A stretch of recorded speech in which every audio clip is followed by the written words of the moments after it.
मुझे दुलरिया जो दिलबर महबूब मोहम्मद रहमत जो पेरी पे कर महबूब मोहम्मद मुझे दुलरिया जो दिलबर महबूब मोहम्मद अल्लाह दिनस चाबियूं कुल पांच खजानन जूं ऐ अल्लाह दिनस चाबियूं कुल पांच खजानन जूं आताई ना कल को सर महबूब मोहम्मद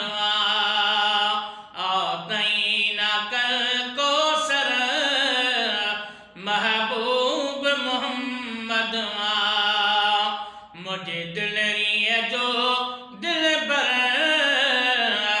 महबूब मोहम्मद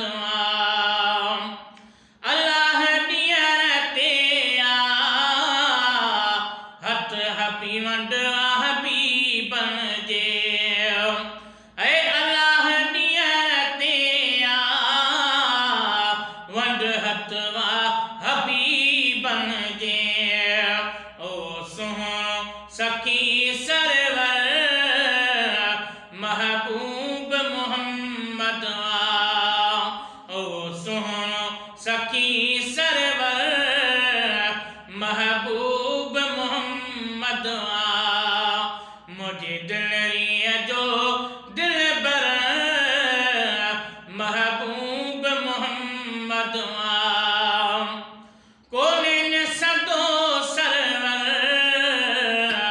महबूब मोहम्मद मुझे दुलरिया जो दिलबर महबूब मोहम्मद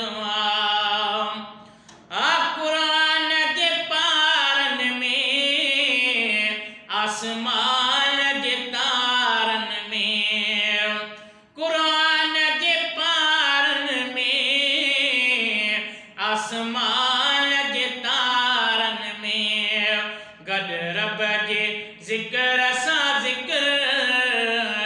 महबूब मोहम्मद गड रब जे जिक्र सा जिक्र महबूब मोहम्मद मुझे दुलरिया जो दिलबर महबूब मोहम्मद जिजो मुल्क मदीनू अल्लाह दिखारी दो जिजो मुल्क मदीनू अल्लाह दिखारी दो दिल रोई चयो हर हर महबूब मोहम्मद दिल रोई चवे हर हर महबूब मोहम्मद मुझे दुलरिया जो दिलबर महबूब मोहम्मद ओ जिनके हथ के खुदा ताला हथ पंहिंजो सॼो आहे जिनके हथ के खुदा ताला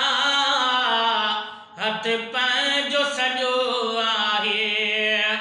ओ आए खुद पाण चयो परवर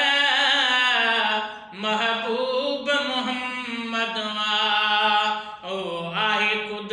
पाण चयो परवर महबूब मोहम्मद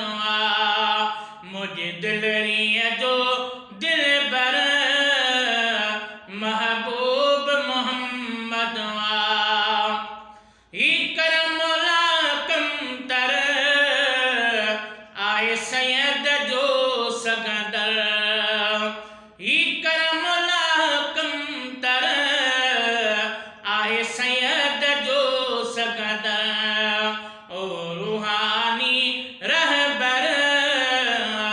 महबूब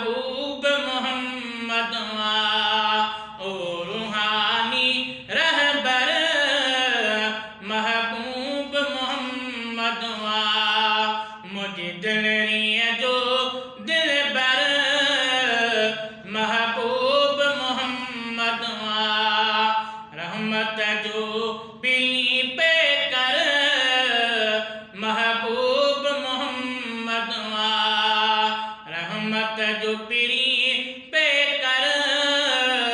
महबूब मोहम्मद